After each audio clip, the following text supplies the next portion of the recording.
Светски ден на ретките болести, како изгледа животот со здравствен предизвик. Ова утро зборуваме со Наташа Ангелеска. Да, Наташа Ангелеска, наша гостинка денеска. Добро утро. Добро утро. Вие прецени доаѓате од Сдруженијето ХАЕ. Може ли да направиме еден вовед со тоа што би сакале да се запознаеме со ретките болести? ХАЕ Македонија, Сдруженијето е формирано во 2009-та, членови се разбира пациенти, но и членови на семејствата со хередитарен ангиоедем. Да. За каков синдром станува спор? Па вака, хередитарниот ангиоедем е едно од ретките заболувања кое што има интересна симптоматологија, односно се јавуваат отоци на било кој од телото, може да бидат надворешно манифестирани, значи на лице, на раце, на нешто што може да го видите, а меѓутоа може и на внатрешните органи да се јават, значи на дигестивниот систем, на грлото и слично, и за жал има висока стапка на смртност, дури до високи 30%, доколку навреме не е диагностициран и доколку не се обезбедува терапија.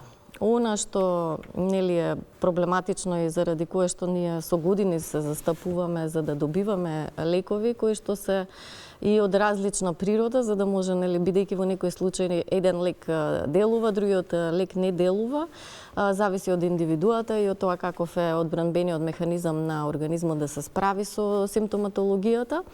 Работевме на тоа да во изминативе 15 на години добиеме лекови кои што се доста ефикасни, меѓутоа кои што влијаат на тоа да се намалат или отстранат симптомите за краток период. Со тоа што не ја лекуваат болеста. Еден од проблемите на ретките болести е и тоа што се доживотни. Најчесто се и генетски. Хередитарниот ангиоедем има интересен наод затоа што во 75% е наследно заболувањето, меѓутоа постојат и 25% од пациентите кои што може да добијат деново мутација на генот и значи и да нема член на семејството заболен, можно е да се добие тоа заболување. Како се диагностицира? Диагностицирањето е лесно доколку знаете на што да се посомневате. Значи со знаат ли пред се здравствените работници на што да се посомневаат, колку, и тоа ќе биде еден дел од прашањето, колку во делот на диагностика, колку пред се е напредната таа диагностика кај нас во делот на различните кога се ретки болести, видови на ретки болести. Па знаете, лесно е ако имате веќе членови во семејството да се посомневаат и докторите, бидејќи веќе имаат семејна историја. Меѓутоа, например, во мојот случај, јас немав семејна историја за моето дете и таа потрага по диагноза, имена диагноза, беше 6 години. Тоа да речем и не е толку долго, бидејќи истражувањата покажуваат дека за некои ретки болести да се диагностицираат се потребни и повеќе од 9, 10 до 13 години, што е страшно, затоа што навистина организмот се истоштува, семејството навистина е многу живее во агонија. Да, во агонија, точно.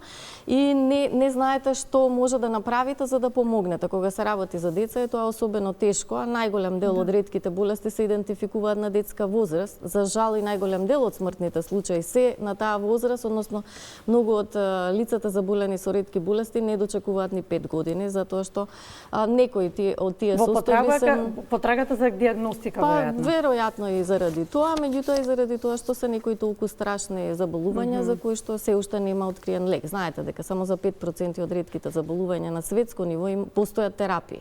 И јас пак ќе речам, ако требаше да бирам или да добијам лото, добро е што ја добивме оваа диагноза, бидејќи има ефикасни терапии, кои што го одржуваат во живот.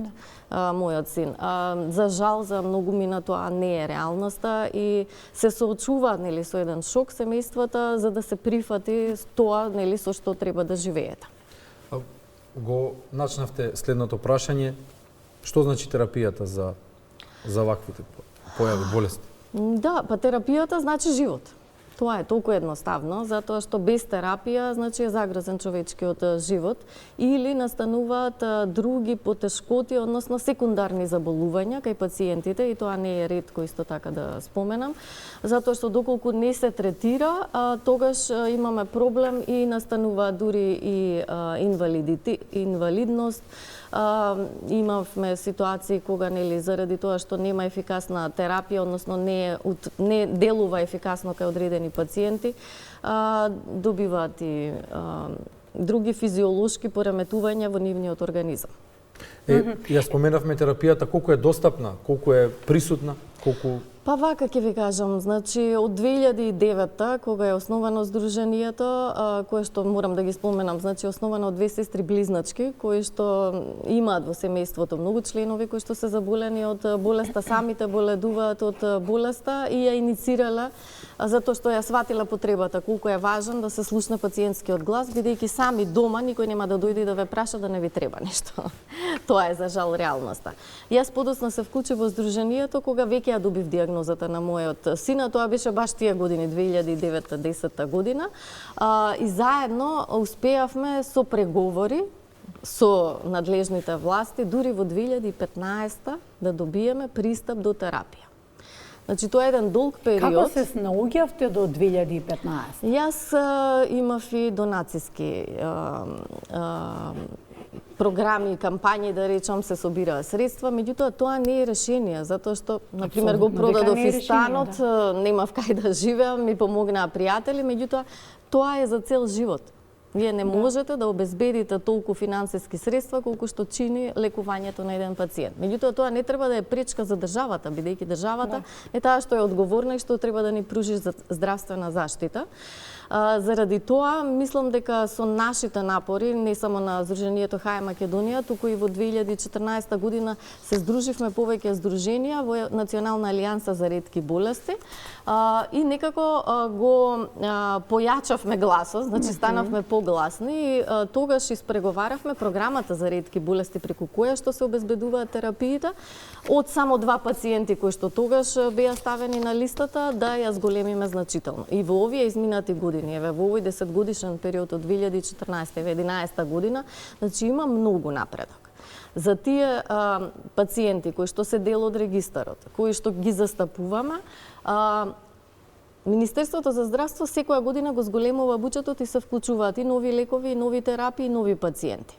Постојат проблеми затоа што тендерите доцнат, за среќа оваа година тоа не е случај, меѓутоа кога имаме ново диагностициран пациент во текот на годината, а веќе е распишана постапката за набавка на лек и тие лекови се наменети за постоечките пациенти, овој нов еден, еве да го кажам како пример пациента, најчесто се повеќе, не може да ја добие терапијата и мора да ја чека следната година.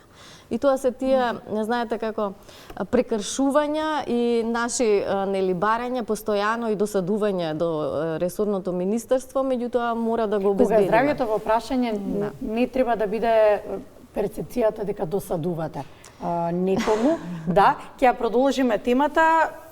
Светскиот ден на ретките болести не треба да биде еден ден, но еве денеска малку повеќе ќе зборуваме на оваа тема. Се трудиме постојано да зборуваме на темата, но денеска да бидеме малку повеќе гласни и во Охрид ќе биде така.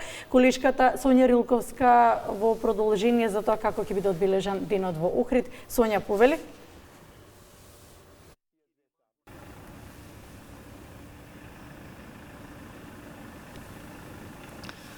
Така е. Добро ви утро од Охрид.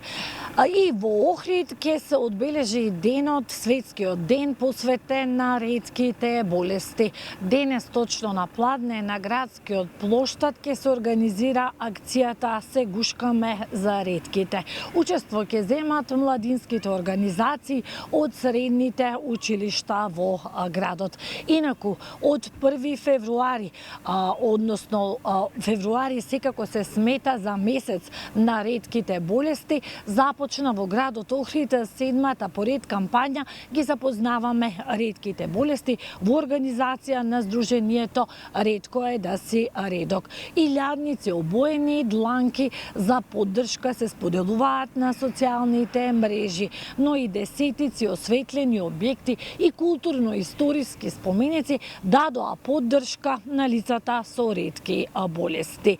Организаторот Гордана Лолевска од Сдруженијето Ретко е да си редок вели дека е задоволна од оваа 7-ма кампања, бидејќи изминативе десетина години од како се работи на подигнување на свеста за ретките болести, на вистина се менува свеста кај населението. Во продолжение да погледнеме дел од незината изјава. 7 година поред кампањата се работеше на македонски, на албански јазик и им се презентира на медиумите секој ден по една нова ретка диагноза, обработена на македонски, на албански јазик. Со тоа што веќе втора година поред овие диагнози се посветени на ретките болести со кои заболуваат граѓаните од Охридско-Струшкиот регион, а за кои правевме едно истражување со почитуваната докторка Маја Божиновска, од кои се ретки болести заболуваат нашите сограѓани, така да стигнавме до една поразителна бројка, ќе кажам, од над 110 ретки диагнози. Изминатава година славевме еден 10 годишен јубилеј од започнувањето на мојот активизам за ретките болести. Значи, започнавме премногу скромно, одбележувајќи го само денот на ретките болести, 28 или 29 февруари. Символично, дали тоа ќе беше со марш или со трчање. Обично тога ги вклучувавме волонтерите на Црвен крст, училишните заедници од градов. Меѓутоа, полека таа свесност почна се повеќе да расте. Пред неколку дена, значи стварно кога ги видов и најмалите дечиња од градинките обоени со рачињата со воспитувачките, значи ако пред неколку години обојувавме лица, години наназад обојуваме дланки, осветлуваме важни културно-историски споменици. Обоените дланки испраќаат символична порака дека само за 5% од ретките болести денес има лек. На крај, за жал, морам да кажам дека и расте бројот на лицата со ретки болести, а најголемиот дел од нив, односно пациентите, се деца. Да кажам дека уште и во Охридско-Струшкиот регион откриени се над 110 ретки диагнози. Студио. Да, благодариме Сонја. Продолжуваме со разговор во студиото. Како изгледа живот со здравствен предизвик?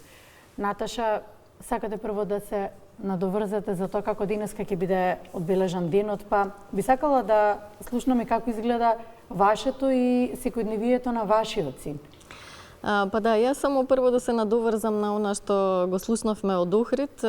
Охрид предничи секако во организирање на кампањи кои што ја подигнуваат јавната свест во текот на целиот месец. Ние оваа година исто така сме дел од регионална иницијатива која што се вика Гушни за ретки, а прават така наречени сестрински организации од Србија, Словенија, Хрватска, Црна Гора и ние во Македонија. Под мотото Гушни за ретки, значи ќе се собереме во 12 часот на плоштад Македонија, ќе имаме балончиња, ќе не препознаат луѓето, за да направиме фотографии со случајни минувачи, со оние што сакаат да не поддржат и да испратиме една порака дека не сме сами, односно дека има многу луѓе кои што ни нудат прегратка и поддршка. За тоа колку и луѓе има институции кои што ви нудат прегратка и поддршка ќе зборуваме исто така, но еве како изгледа вашето секојдневие? Нема компромис кога е здравјето на детето, особено во прашање. Разговаравме и непосредно пред ова прашање. Ќе дадете се. Нема цена. Да. Ништо не е важно. Но најважното е дека посакуваме безгрижно детство за нашите деца. Точно.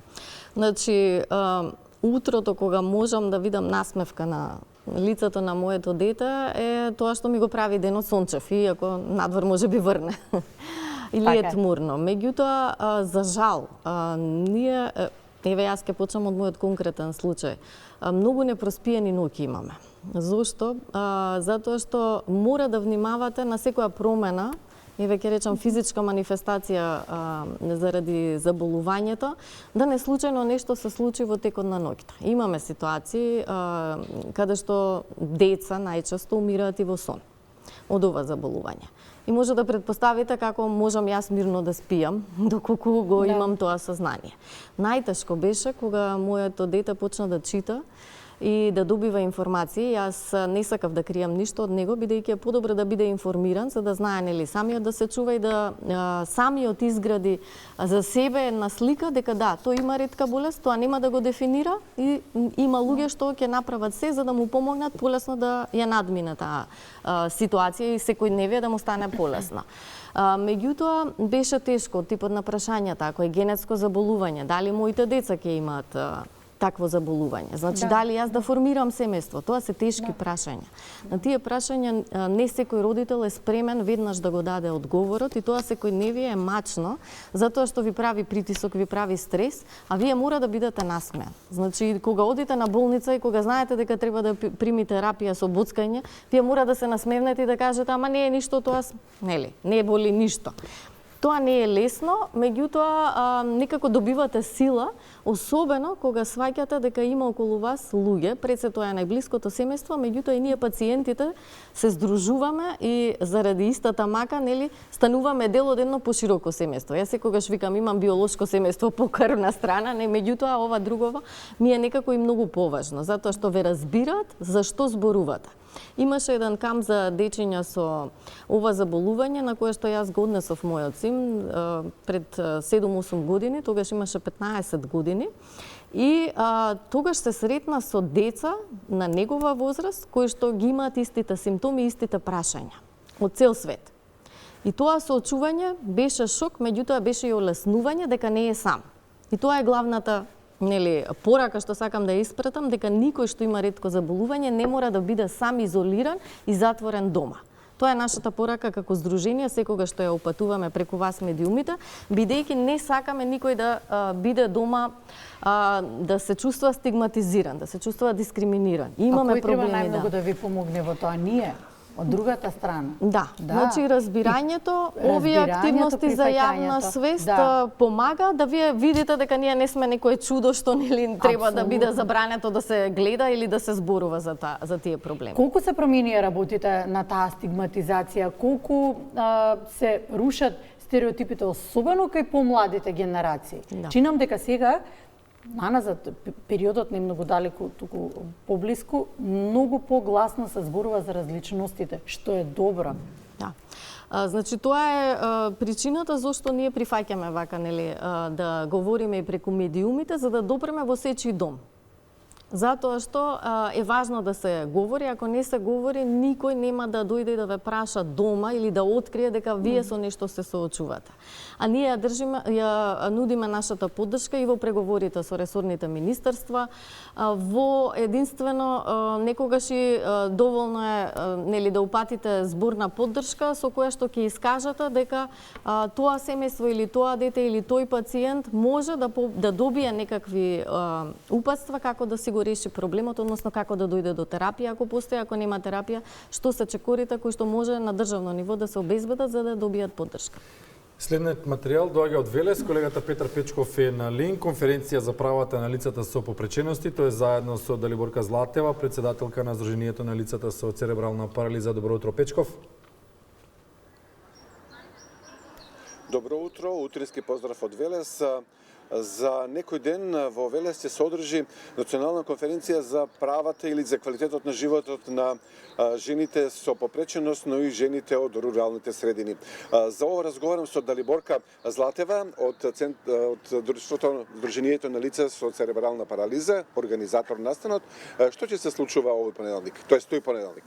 Добро утро на гледачите на македонската телевизија. Благодарам за можноста што можеме да говориме за овој голем настан, ќе кажам. Ние како невладина организација со поддршка на Квина Тил Квина, шведската организација на жени и шведската амбасада овдека во Македонија, подготвуваме еден голем настан, национална конференција за истакнување на способностите на девојките и жените со попреченост и на руралните жени.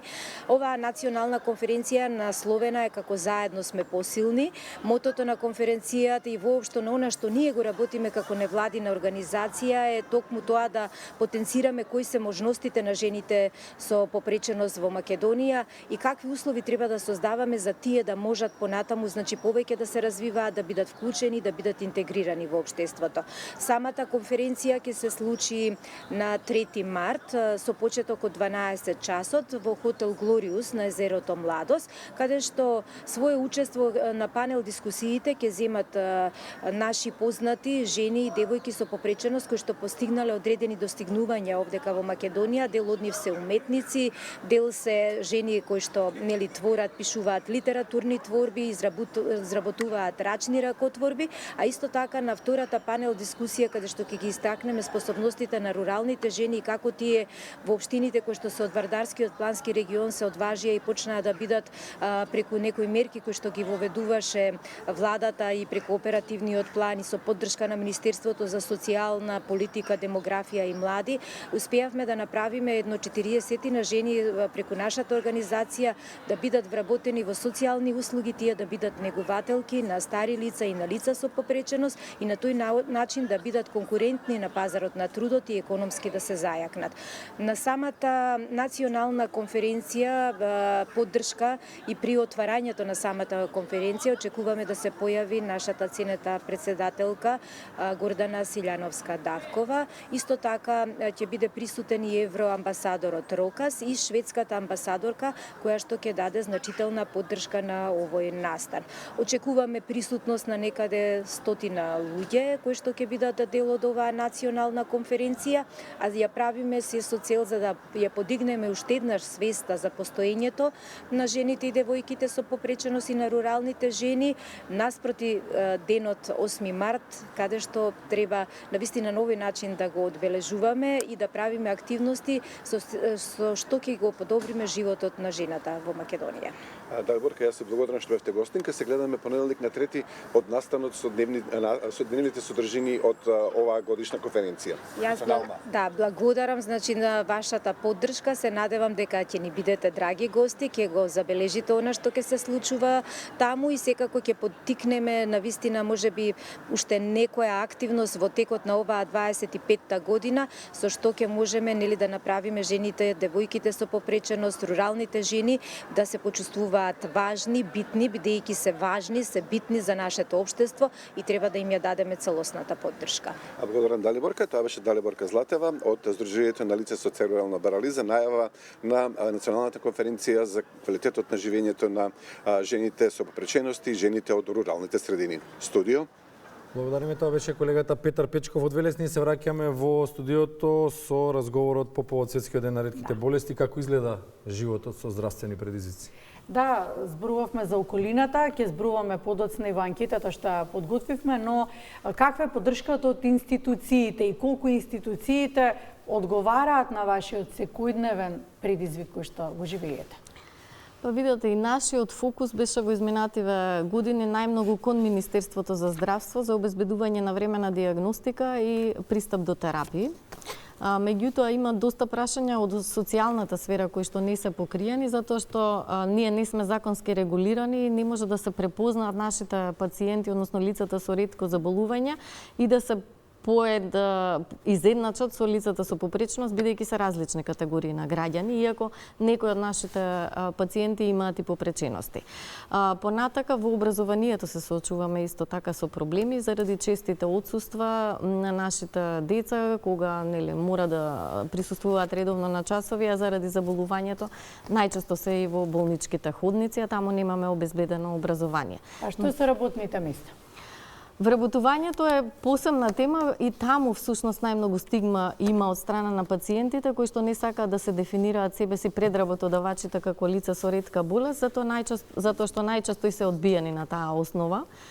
Не може би директно, меѓутоа индиректно секогаш одговорот дека им требаат млади и 100% активни луѓе кои што можат да одговорат на секој предизвик. За жал, некое ретко заболување не може секогаш да го донесе тоа.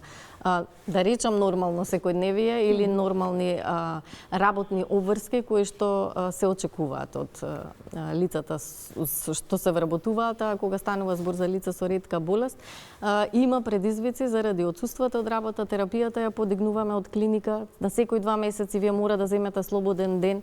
Не секогаш секој работодавач има разбирање за тие работи. Општеството мора да биде инклузивно, за да постои, да видиме како ние гледаме на ова. Нема лица со посебни потреби. Потребите на сите нас се исти. Но начинот на кој што ги изразуваме истите е предмет на дискусија. Дали мислите дека исти права ги имаат лицата со попречености, лицата со болести како и останатите, дека може да ги имаат истите шанси и за работа, и за права, и за секојдневен живот? Па мислам дека не ги имаат правата, да. Малку се подобрени за разлика од порано, ама не целосно. А би требало да биде така, меѓутоа кој што гледаме не е така. Многу би сакале да бидеме и сите сакаме да бидат сите прифатени кои што треба. Меѓутоа не се случува тоа така кај нас. Па тешко им е на сите кај нас да се вклопат. Тешко им е. Де работа нема. Де здравјето му е нарушено. И мислите дека им е потешко да најдат работа лицата со попреченост? Па и тие и другиве, све тоа едно те исто. Оти посебно за лицата со попреченост треба места на кои можат тие да одговорат и потешко се наоѓаат такви места. Тешко е тоа многу за младите, нема работа опште. Па попречените па ништо немат, не земат. Негде не може да одат, не може да се качат. Дали верувате дека им е потребна поголема помош? Па потребно е. Има многу луѓе што се жалат. Ќе го видите, онде некој му помогне без разлика. Сите сме луѓе, нели?